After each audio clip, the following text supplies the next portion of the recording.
حضرت نوح علیہ السلام نے کیا پکارا بھائی؟ اپنے رب العالمین کو پکارا۔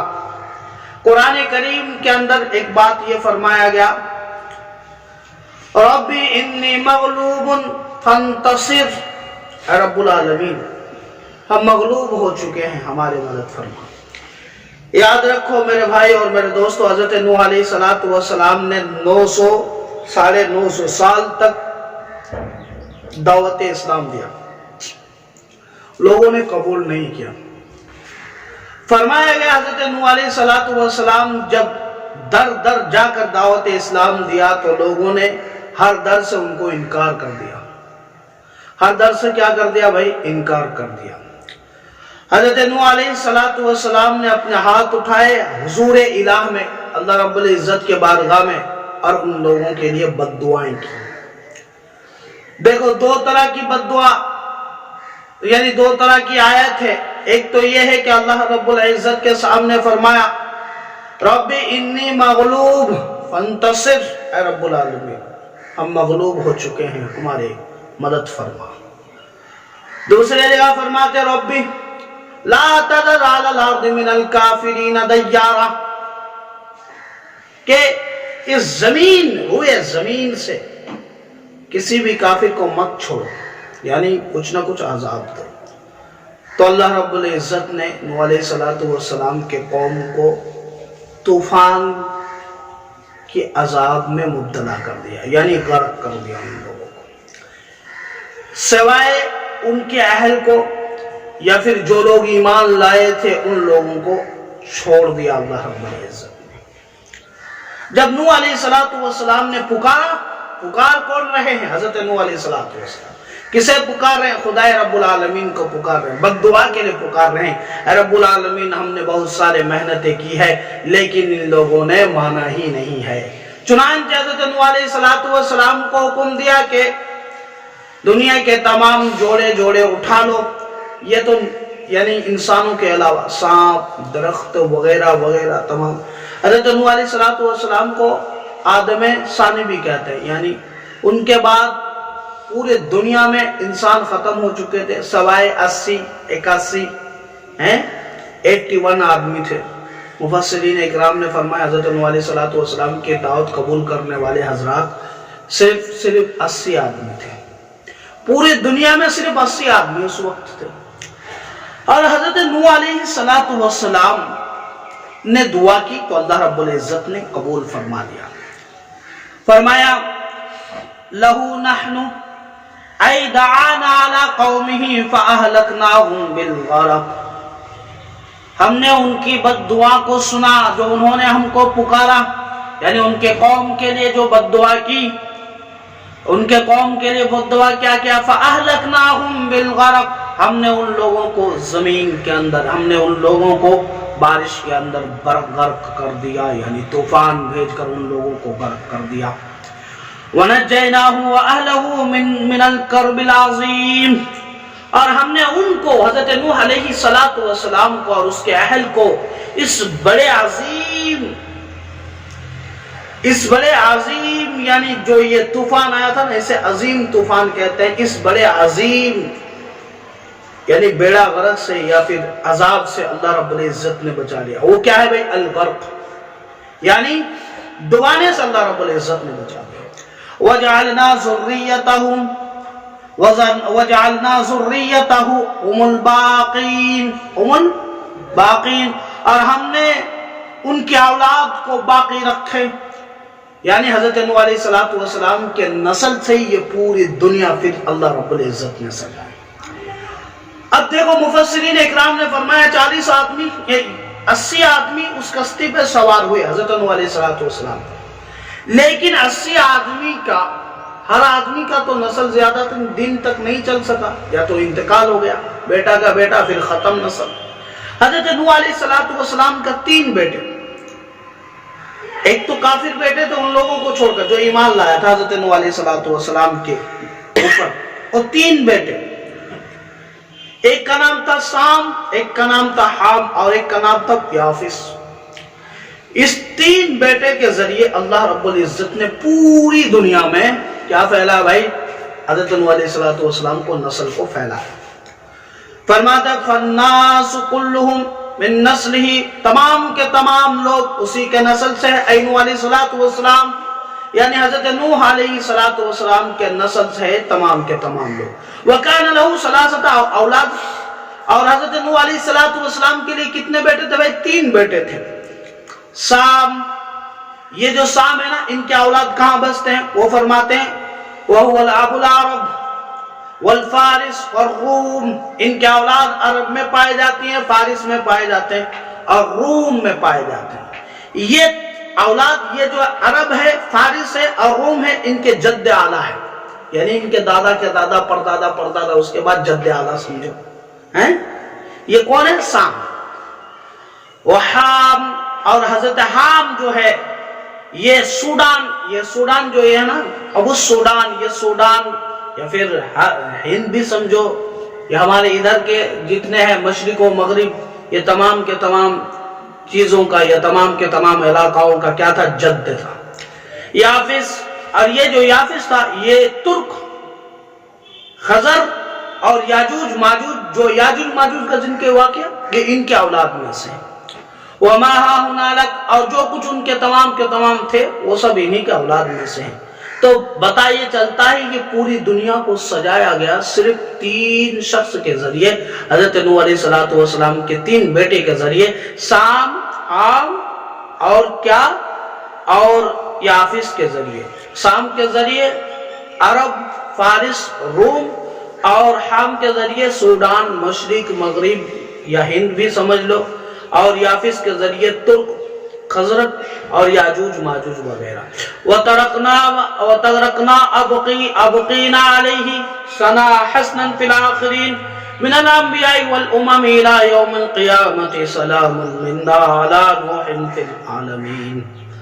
رب العالمین فرماتے ہیں کہ ہم نے آخری امتوں کے اندر یا پھر آخری نبیوں کے اندر تا قیامت تک آنے والے نسل کے لیے حضرت نوح علیہ السلام کے اس ذکر کو ہم نے کیا کر دیا؟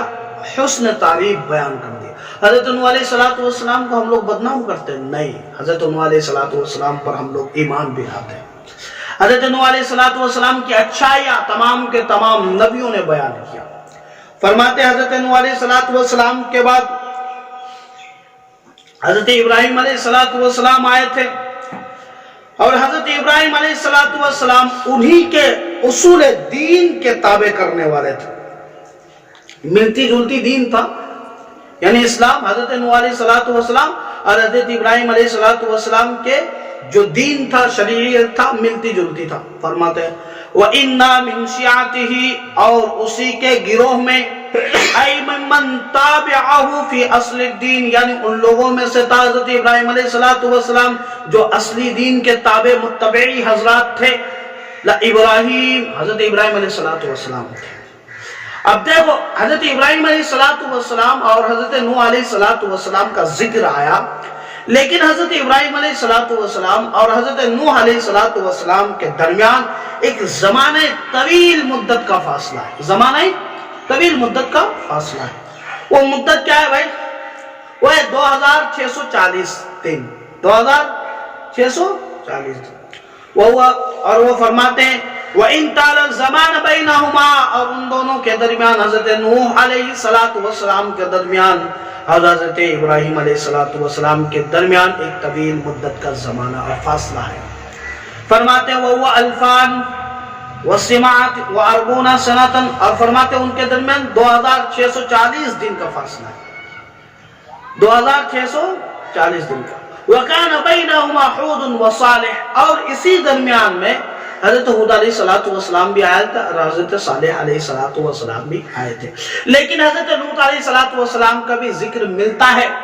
حضرت لوط علیہ السلام کا ذکر کس طرح ملتا ہے؟ حضرت لوط علیہ السلام کا ذکر حضرت ابراہیم علیہ السلام جس ٹائم نبی تھے، اسی ٹائم دوسرے علاقہ میں حضرت لوط علیہ السلام بھی نبی تھے۔ سمجھ میں آئی؟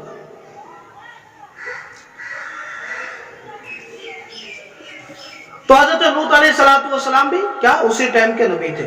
اذا جاء ربه قلب سلیم، اور یہ فرماتے ہیں یہ جو آیت ہے نا حضرت ابراہیم علیہ السلام شرک اور شک وغیرہ سب دور کر کے قلب سلیم کے ساتھ دل کو پورا شرک وغیرہ کے بو سے دور کر کر اللہ رب العزت کی ہاں دل کو لایا تھا، یعنی اللہ رب العزت کو سچ مانا تھا۔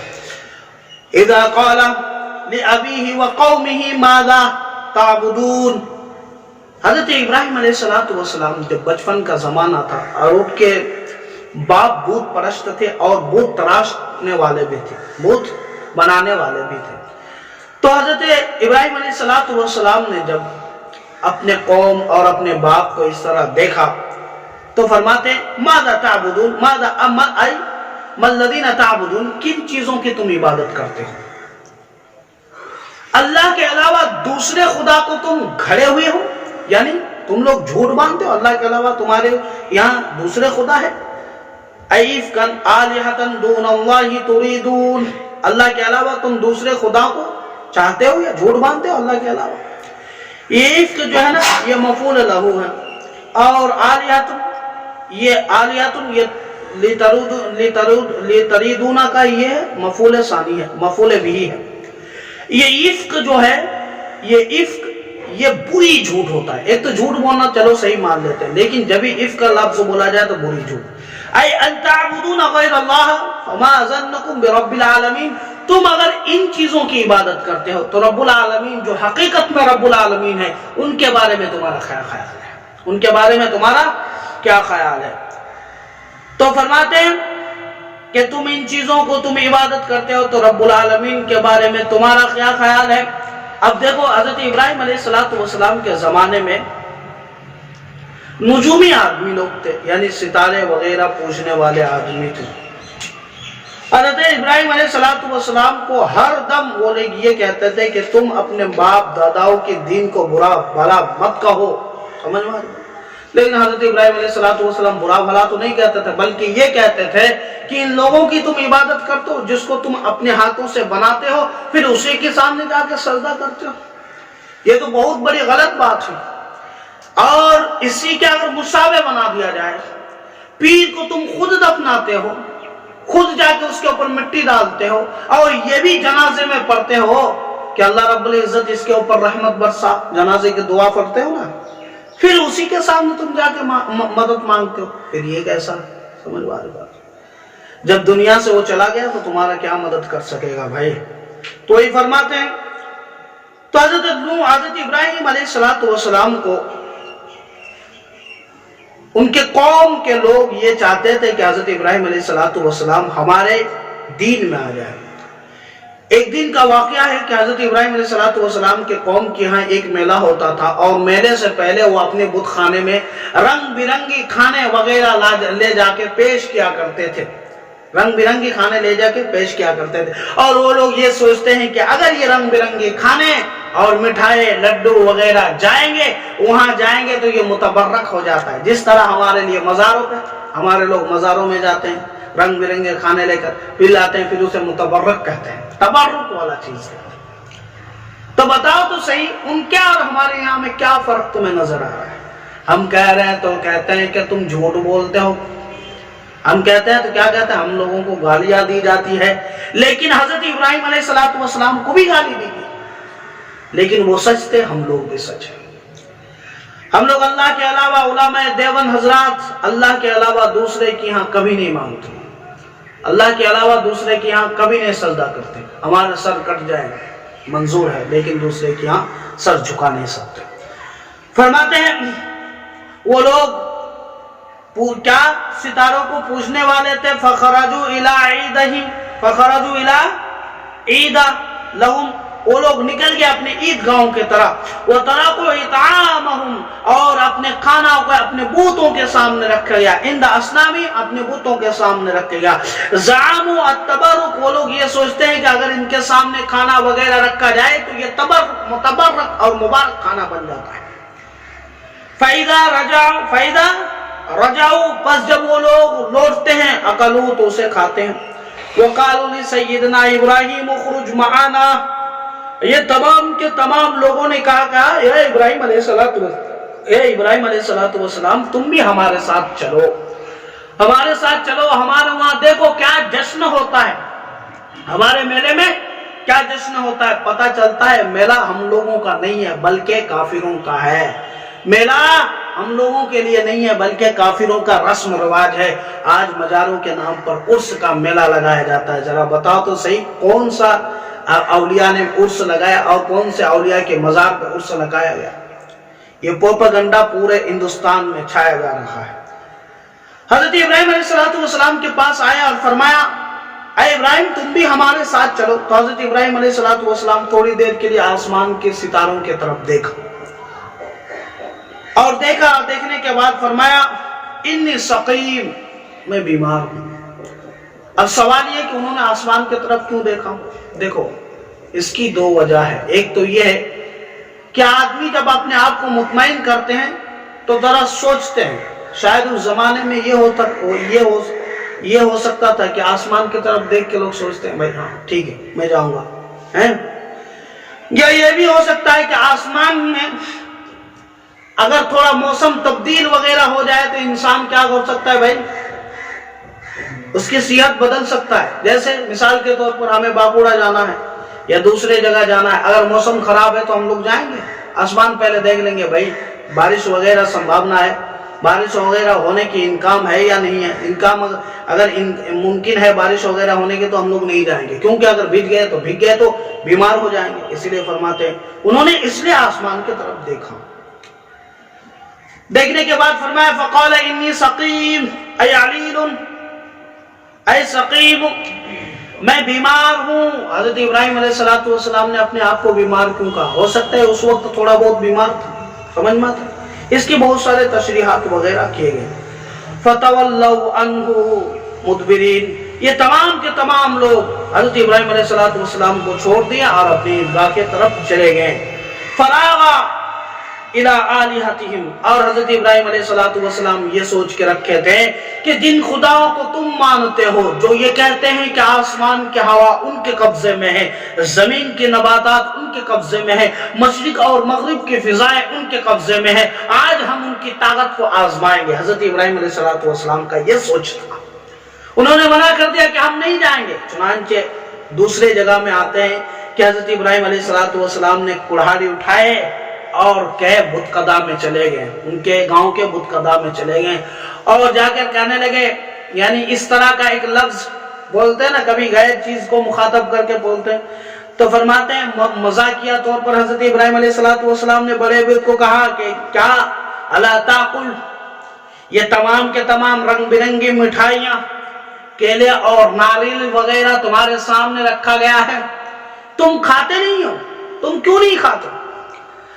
تم تمام کے تمام لوگوں کو کھلانے والا ہے، الا تاکل، تم کیوں نہیں کھاتے؟ فلم ینطقوا، تو وہ تمام کے تمام معبودان باطنہ نے کچھ بھی بات چیت نہیں کی۔ فقال ما لک لا تنطقوا، تو حضرت ابراہیم علیہ السلام نے کہا کہ تمہارے بولنے سے آسمان سے پانی برستا ہے، زمین سے اخراجات نکالتے ہیں، زمین سے نباتات وغیرہ تمام کے تمام چیزیں نکلتی ہیں اور تمام کے تمام جنگل ہرے بھرے ہو جاتے ہیں تمہارے اشارے سے، تمہارے بولنے کے اشارے سے، لیکن تم بولتے ہی نہیں ہو۔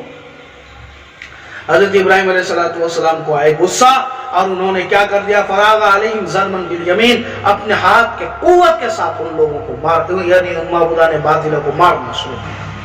بقوت فکسرھا، اور مارنا شروع کیا، وہ ٹوٹ ٹوٹ کے ریزہ ریزہ ہو گیا، اور جو بڑے بت تھا نا اس کے ایک ہاتھ میں کڑھاڑی تھما ڈالا۔ کسی شخص نے دیکھا کہ ہمارے بت وغیرہ تمام کے تمام چیز پڑے ہوئے ہیں ایک زمین کے اندر، فاقبلوا الیہا یزفون، تو حضرت ابراہیم علیہ السلام یعنی وہ لوگ اس بت قدے کی طرف تیزی کے ساتھ آئے، یسرعون المسیح فقالوا نحن نعبدها وانتم تسجدون، اور جب وہ لوگ تیزی کے ساتھ آئے اور فرمانے لگے قالوا نحن نعبدها، اے ابراہیم ہم ان کی عبادت کیا کرتے ہیں، ہم ان کو بڑے خدا مانتے ہیں، ہمارے موت اور حیات کے مالک مانتے ہیں، ہمارے رزق کے مالک مانتے ہیں، ہم اپنے داتا مانتے ہیں، وانت تسجد، اور تم اسے کیا کر دیا، ریزہ ریزہ کر دیا۔ قال لهم حضرت ابراہیم علیہ السلام نے مذاق میں فرمایا الا تعبدون، تو بولو تو قال الا تعبدون ما تنحتون، حضرت ابراہیم علیہ السلام نے فرمایا بھائی تم لوگ ان چیزوں کی عبادت کرتے ہو جس کو تم پتھروں سے وغیرہ سے بنایا ہے، من الحجارۃ وغیرہا اصناما، واللہ خلقکم وما تعملون، اور حقیقت بات تو یہ ہے کہ اللہ رب العزت نے تم سب کو پیدا کیا، تمہیں معلوم نہیں ہے، اللہ تم سب کو پیدا کیا تمہیں معلوم نہیں ہے۔ اللہ رب العزت سننے سے زیادہ عمل کرنے کی توفیق دے۔